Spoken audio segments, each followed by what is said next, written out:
Welcome to a playthrough here of Final Fantasy X. This is one of my favorite Final Fantasy games, and so kind of excited to get a playthrough going of this. And so I remember playing this game back when it first came out in 2001, really late in that year, and ended up becoming just one of my favorite games of that generation and really of all time. So let's get this going.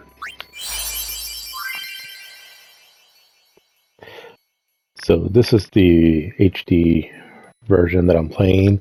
So you get an option here if you want to choose standard sphere grid, which is the original way the game was intended to be played, or you can select the expert sphere grid. I'm just going to go with the standard one here. And so for soundtrack, I'm just going to go with the original one. I just have a bit of a nostalgia for it.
Listen to my story.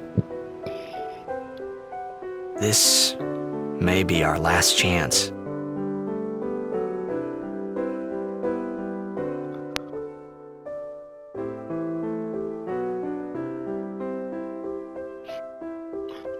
Final Fantasy X.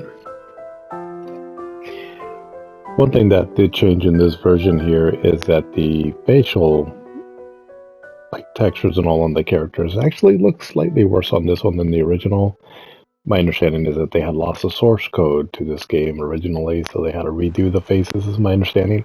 They don't look bad, but the PlayStation 2 version though does look a little bit better though than what this version is. Because this game has like two character models for the main characters where you'll kind of see them in a lower poly version, like you will here for Tidus, for example. But then on the main cinemas and all, you'll see a more detailed version. And those are the versions that seem to have lost a bit of, maybe not detail necessarily, they just look a little bit different.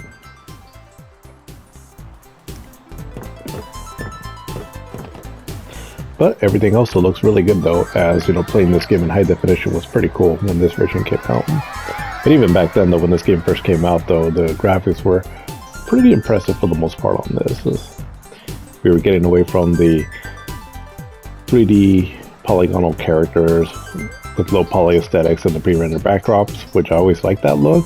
But now, because with the power of the PlayStation 2, you were able to get like 3D environments and all. And so as you can see here, right, even though it's still kind of a fixed camera angle, you can still see it move and all, right? So just definitely with a bump up in quality.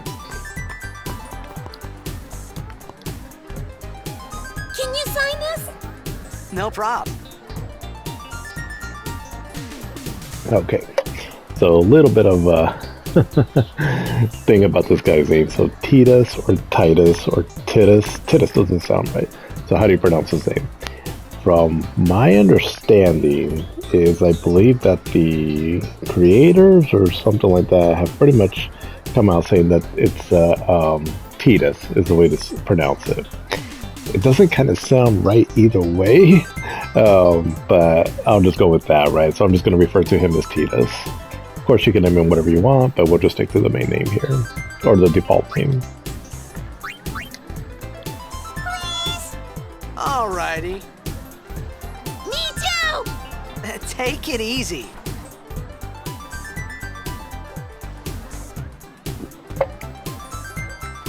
Your floating house, it's cool! Hey, show me how to play! Thanks for the autograph. Can I have your autograph? Of course. Good luck tonight! Nothing to worry about. Oh, if I score a goal, I'll, do this. That will mean it was for you, okay? What seat? East block in the front row! Fifth from the right! Got it.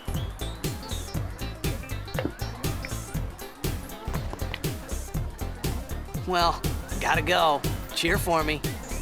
2, 3... Teach us how to blitz!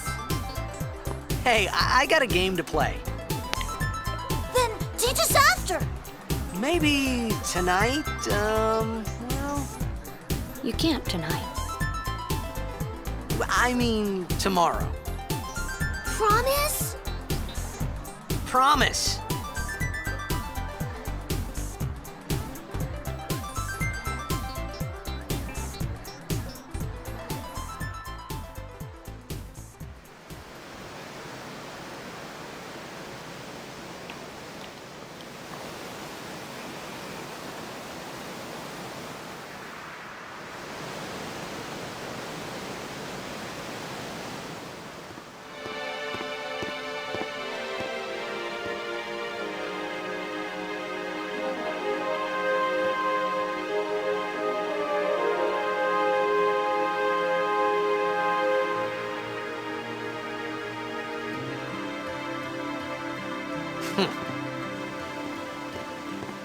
I was in a coffee shop running away from home when I heard the news.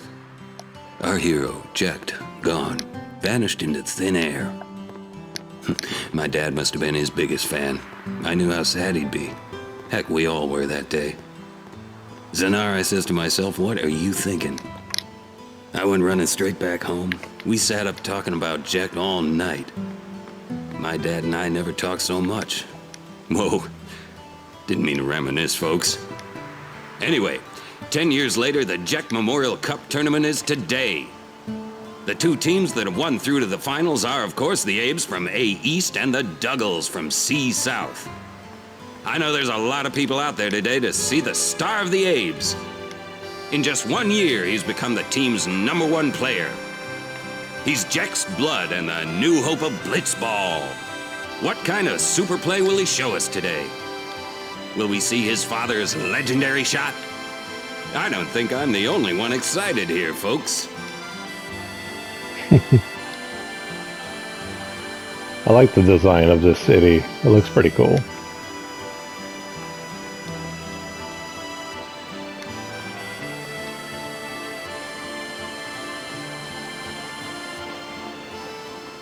Now, even though we were starting to get away from CG cinemas that were used quite a bit in the 5th generation, they were still being used in this generation too, along with like Coming through. how like all our Sorry. characters was being rendered backdrops like you see here. Hey! Hey, let go of me!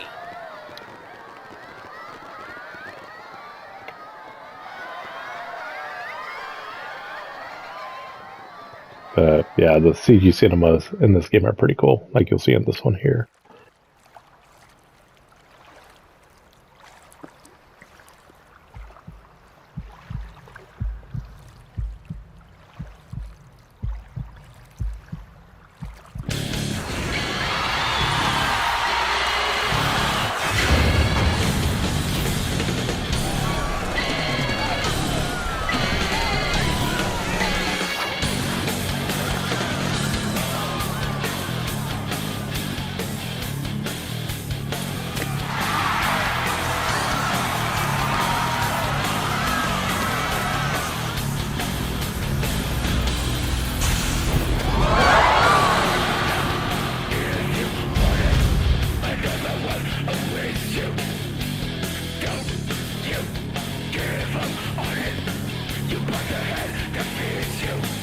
Aaron, my boy.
I remember when I was just playing this, I was like, heavy metal in a Final Fantasy game?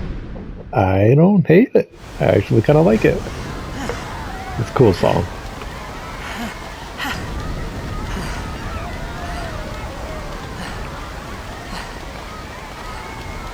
So this game mixes like polygonal characters with pre-rendered backdrops and actual 3D backdrops. So this like this, I think. No, maybe that is all 3D. What are you doing here?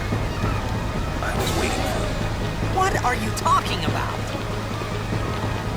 Yeah, so I'm just gonna say it right now. Auron is one of my favorite characters of all time. Not just in a Final Fantasy game, but just overall. I absolutely love his character, his story arc, his design, his voice, and everything. I think he's an amazing character.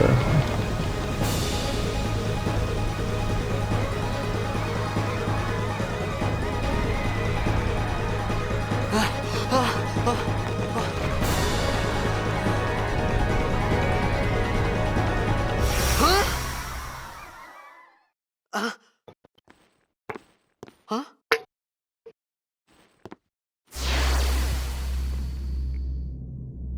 It begins. What? Don't cry.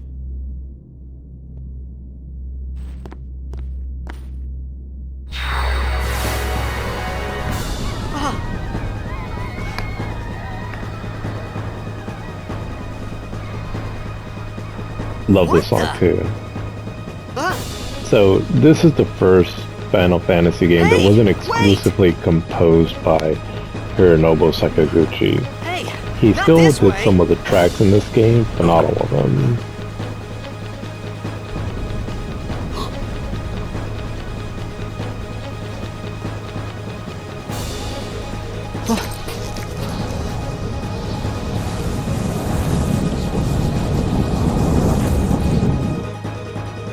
We call it sin. Sin?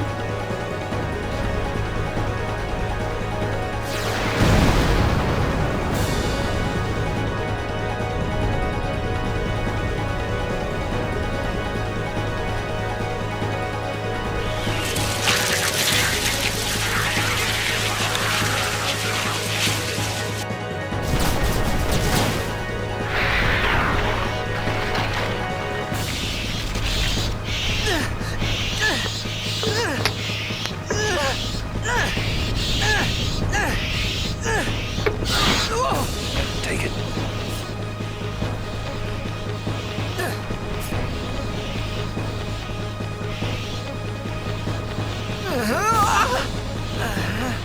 A gift from Jekt. My old man?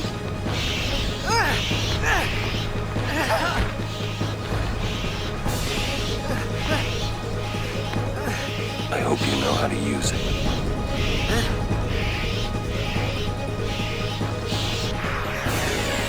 So the other composers of this game were also Masashi Hamazu. We cut through. He's done a lot of music also, obviously, but I want to say he's done the music for, Final Fantasy 13, and let's see,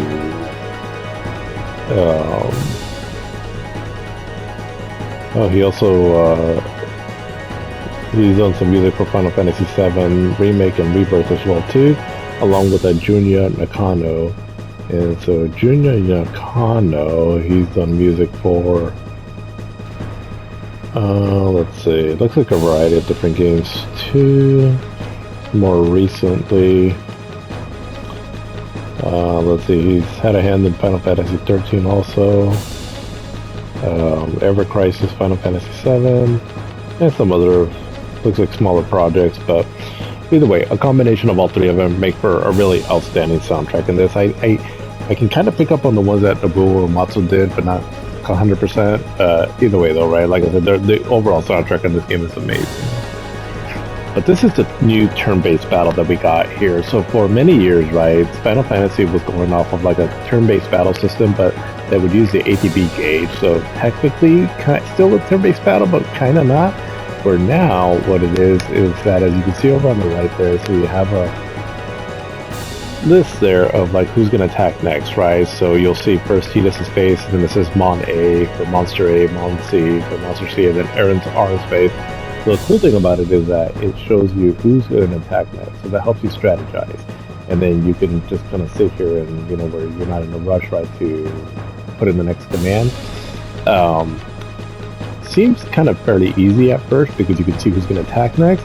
But the battles actually eventually do get a little difficult, right, in your first playthrough. And this actually ends up being one of my favorite turn-based battle systems of all time in a video game. I think it's really clever. The strategy uses really cool and helps you where it's done at a nice pace where you can take your time to try to plan your attack. But like I said, right, as the enemies get more difficult and all, they'll really test your skills here too. But yeah, definitely, probably I would say, I might call it right now, probably amongst one of my more favorite turn-based battle systems. I mean, this and Clair Obscur are definitely top tier when it comes to turn-based battle systems. But anyway, so it's Tidus's turn, so I'll just click attack and attack here.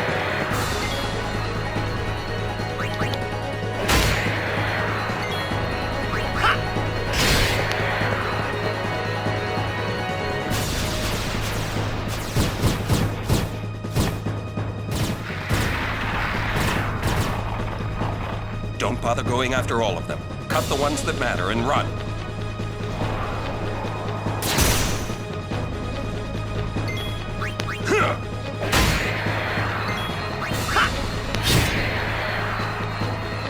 And just to give a little bit more information, so it was Yoshinori Kitase that was the director and producer of this game.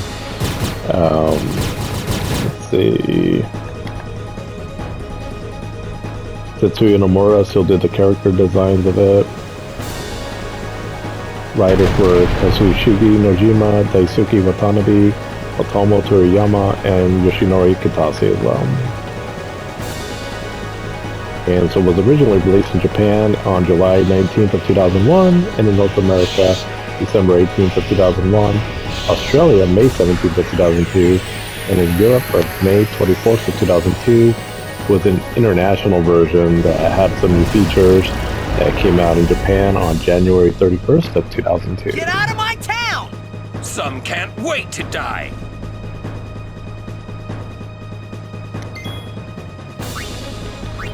So overdrives are basically like limit breaks, right? Kind of like in Final Fantasy VII. So once their gauge over there on the right, bottom right is filled all the way orange, then if you click right on the command screen over there on the left, you'll see the overdrive screen here. So Orin, for example, has this Bushido attack. So you click on that, and now each character has a bit of a different way of activating their overdrive. So for example, with Orin, you'll put in some button commands so that you can get the most out of the overdrive. So you'll see what I'm talking about.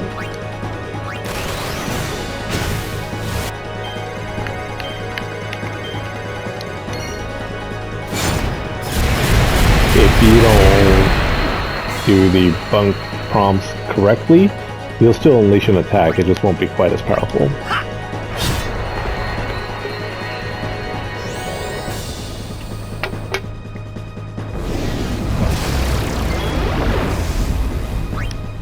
Okay, so now Titus has his. So we got swordplay. Spiral cut.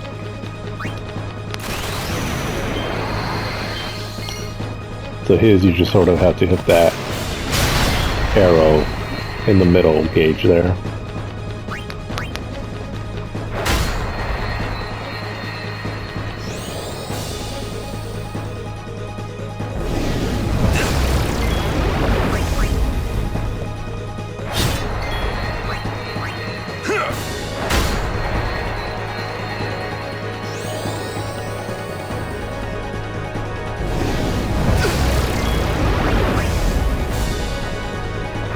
Enemy attacks, like in all Final Fantasy games, they take off a certain percentage of health. So typically it won't kill you, it just brings your health down by a certain percentage.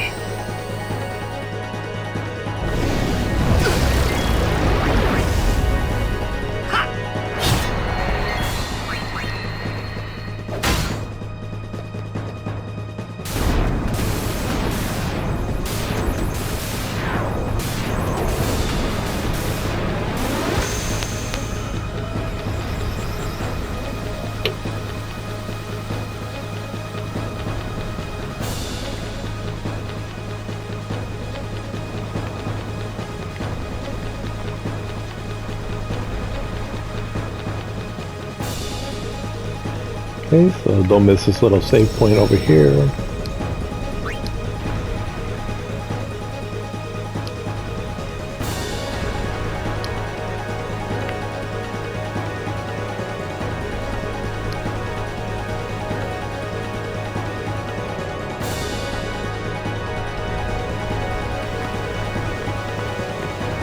What are you laughing at, old man? Lauren, let's get out of here! We're expected. Huh? Give me a break, man!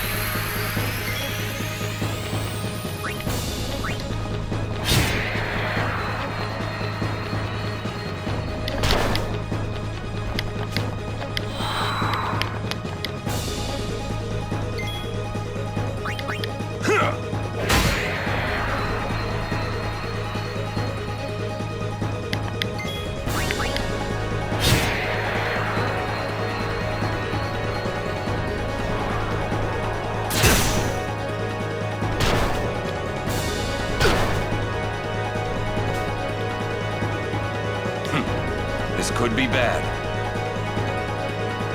That! Knock it down! What? Trust me, you'll see.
This is it.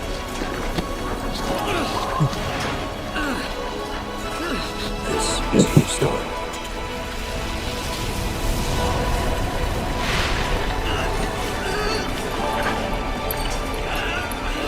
It all begins here.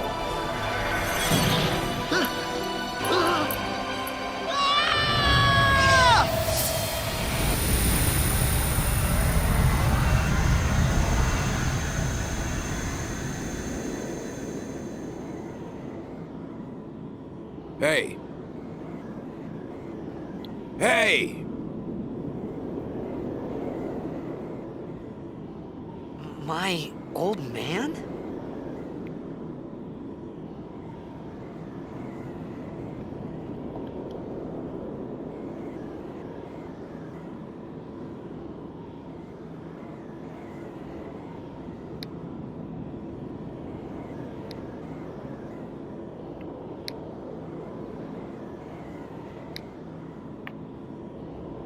I thought about a lot of things.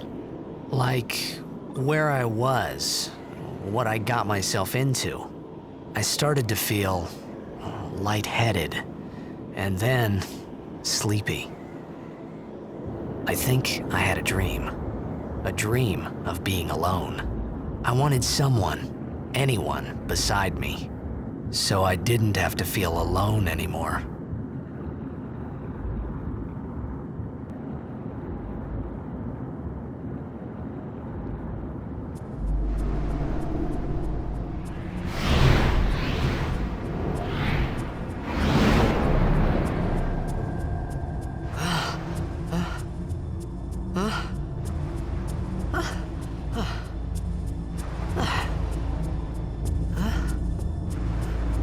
Anybody there?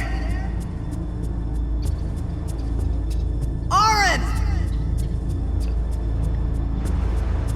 Hey!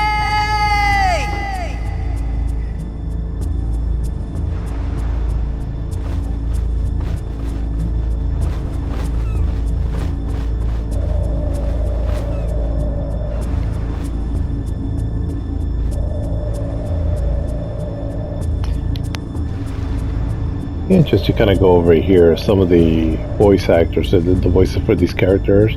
So there's James Arnold Taylor, who he's done a bunch of different roles, everything from like Ratchet and Clank to Leonardo in one of the Teenage Mutant Ninja Turtles animated movies, a bunch of other stuff too as well. And then for, let's see, Oren, so the actor's name is Matt McKenzie. Not sure what else he's done, but you know, he has a really good voice for the character though. And I'll just kind of be going over here as the game goes on, right? Some of the other names of the voice actors that did certain roles here.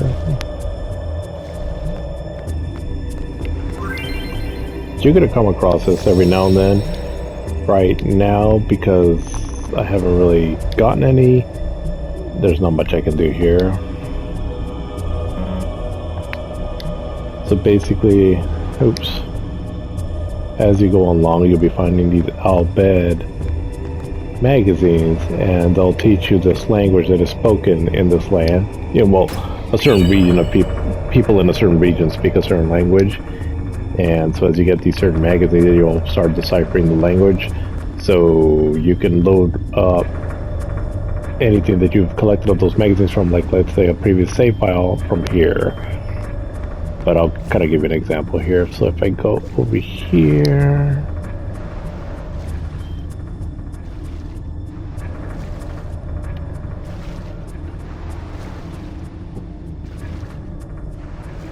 kind of over to the right here. Okay, so there's treasure chest. But if I touch this here, so basically, that's in an Al-Bed language. So as you start uncovering some of these magazines, it'll decipher one letter so that you can start reading it in English. But right now I don't have any, so everything, you know, you can't quite make out what all of that says. Except for certain words, right? It'll still spell it out, in, I guess, in English. What do we have here? Nope, can't read it.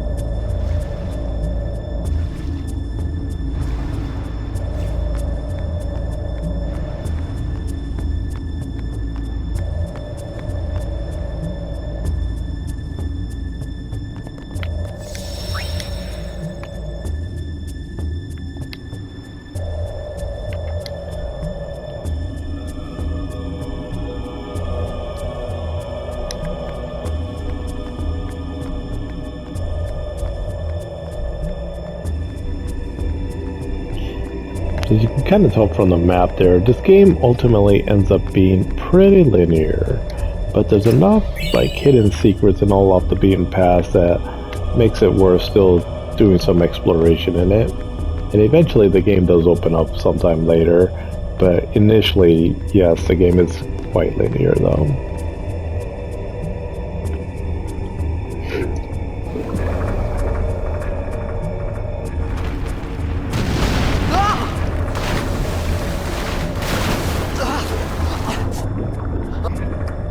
This game also has one of my favorite boss tunes in not only a Final Fantasy game, but just in any video game really. You'll see here in a bit.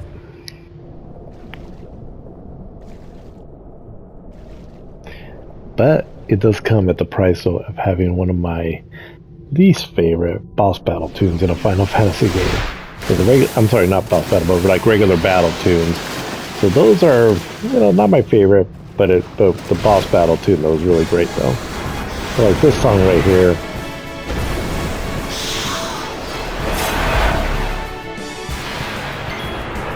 I don't know. Sounds almost like circus music to me.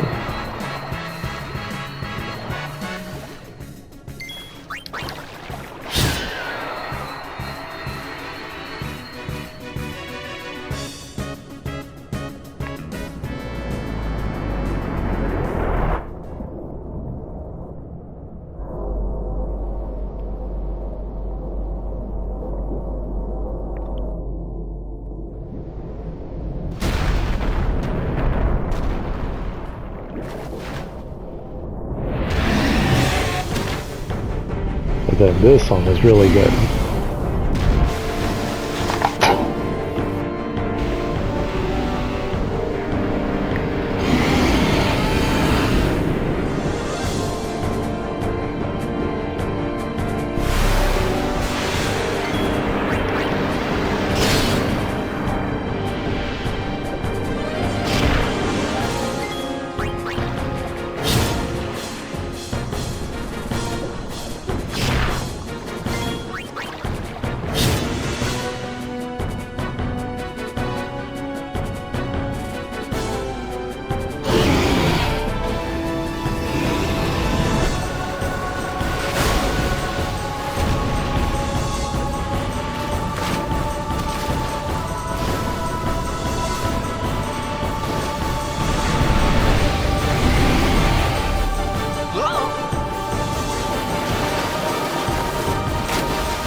I had made it out of the frying pan and into the freezer. I thought I was gonna die in this place.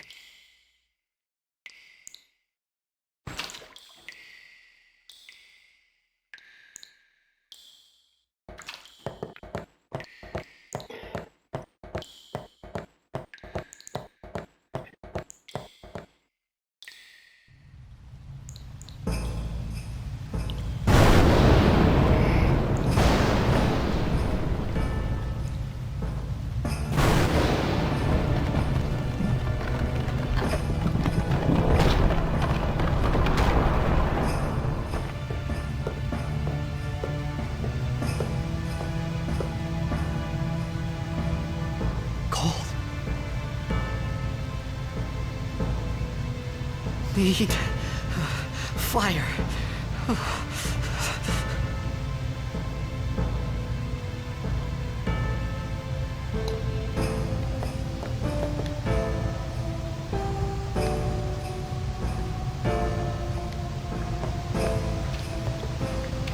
Okay, so here's a save point down here.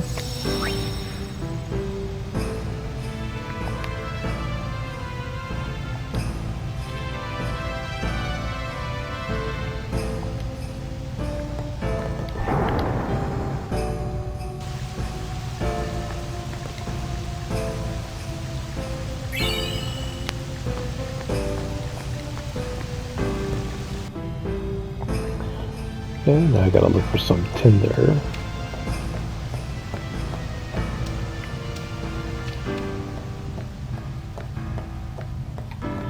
One thing that I liked about this game is that Tita sometimes gets a bit criticized as he can come across a bit whiny and all, but I kind of took his story as, you know, he's kind of a fish out of water story where he's new to this area, trying to figure out what this world is all about, and so you sort of get it from the perspective of him as if you were in his shoes, like if you ended up in a new area and you have no idea what's going on.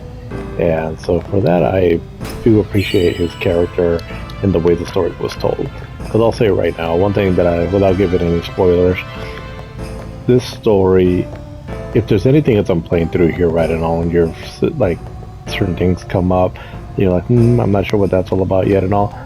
This game does a really good job of answering those questions for you, as it's a pretty tight script and eventually things do get answered, and the payoff of everything that you're seeing in this game and all is like any mystery and all that it has, I feel like really comes together all in the end, right, in a really nice way. Alright, but once you grab the flint and the tinder, you come here.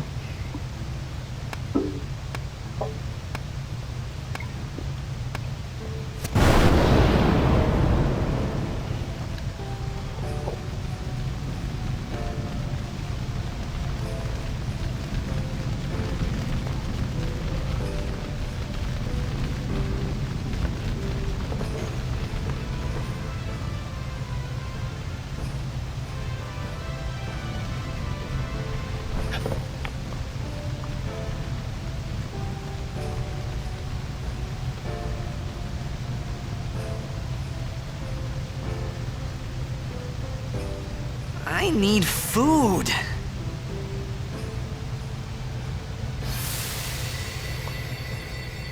What do you want? It was a bad call. Your team lost because of you. You came to say that? It's been 10 years. I thought you'd be crying. Who, me? You cried.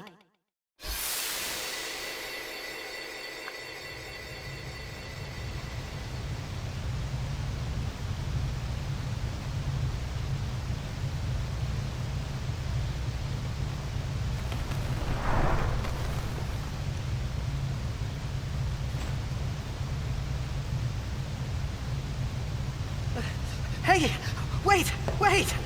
Don't go out on me! Just hold on. I'll get more wood.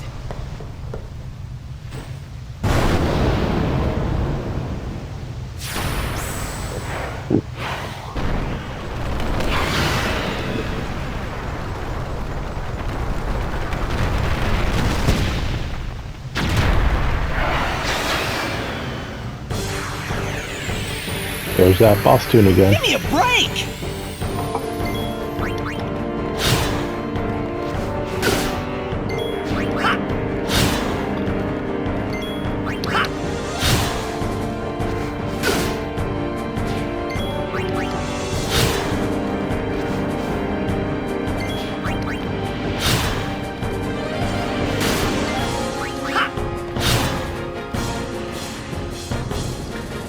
Just strike it a few times and then you'll trigger this scene here.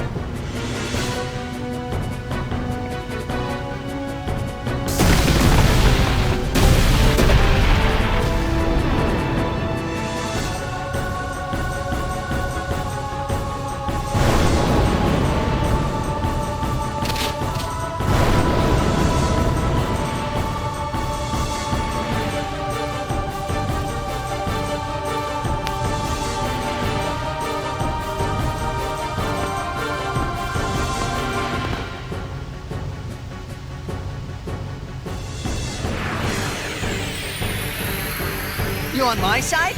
Cool!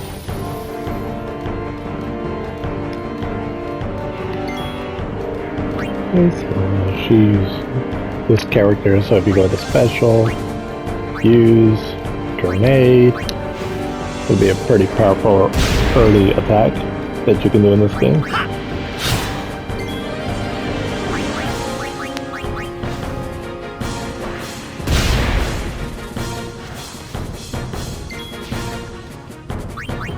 And she can also steal.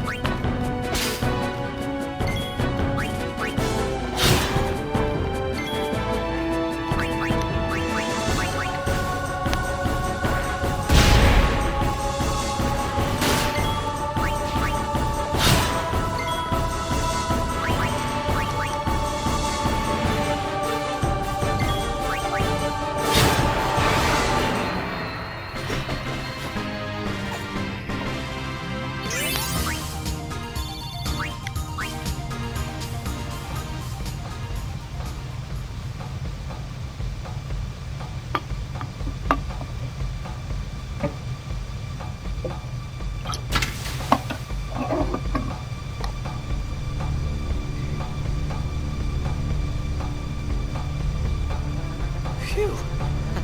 That was close.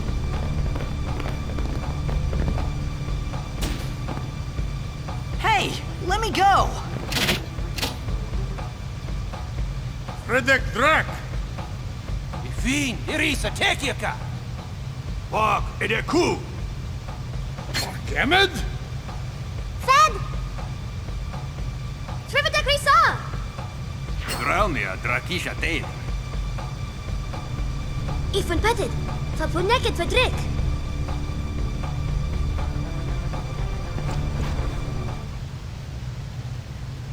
Kuno.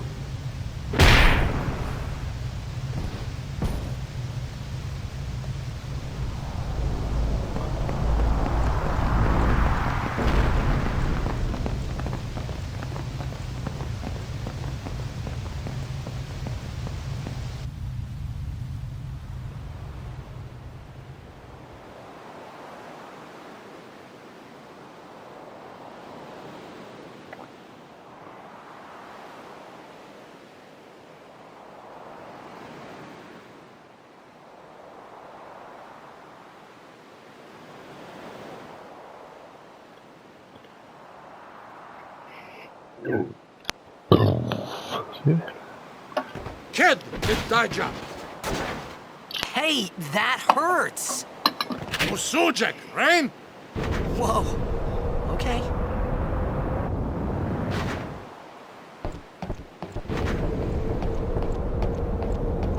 Canis!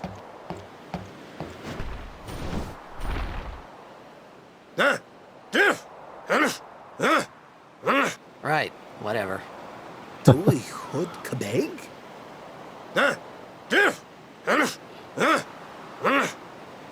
I said I don't understand. Akonala! Fed! He said you can stay if you make yourself useful. You understand me? All right, I'll work.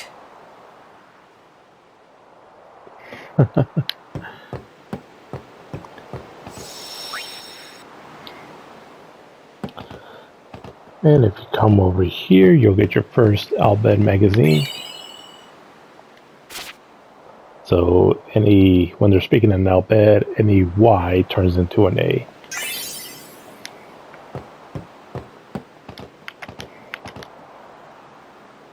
So as you can see there, right, the pink letters will be what will be translated into English. Obviously, with only one letter, right, you still can't make out a whole lot of it, but as you start getting more, then it starts making more sense. Now, since I'm barely starting off the game, you won't be able to understand what they're saying at first, but once you beat the game, and if you can collect a bunch of these Albed, you can start the game again, you load up your save file, and then that's where you can start reading more of it, right? And all depending on how many of those Albed magazines you collected, or Albed primers is what they're called.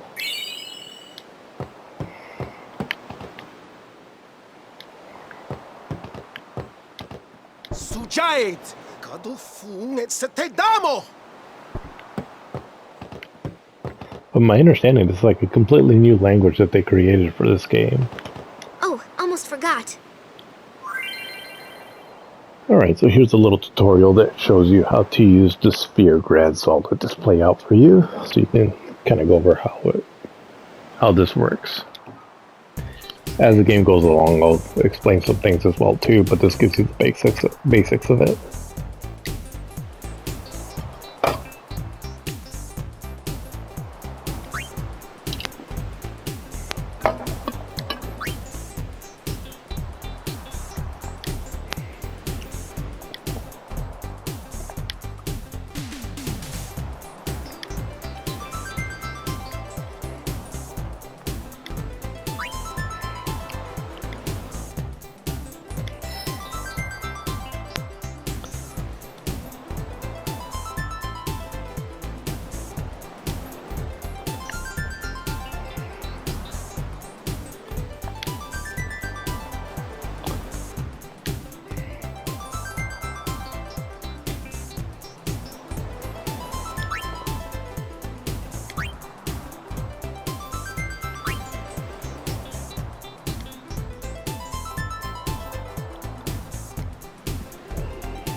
So almost like a board game on how you can level them up. So for example, if I go into the menu screen here, click on Sphere Grid, click Titus.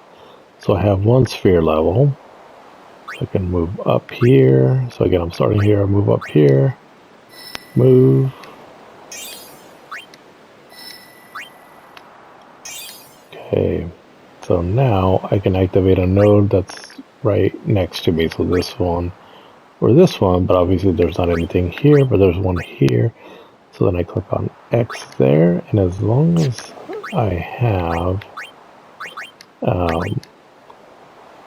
a sphere that lets me activate it. So for example, this is a ability node, so it'll teach me the ability cheer. As long as I have an ability sphere, then I can activate it. So I click on X, X again, and it activates it.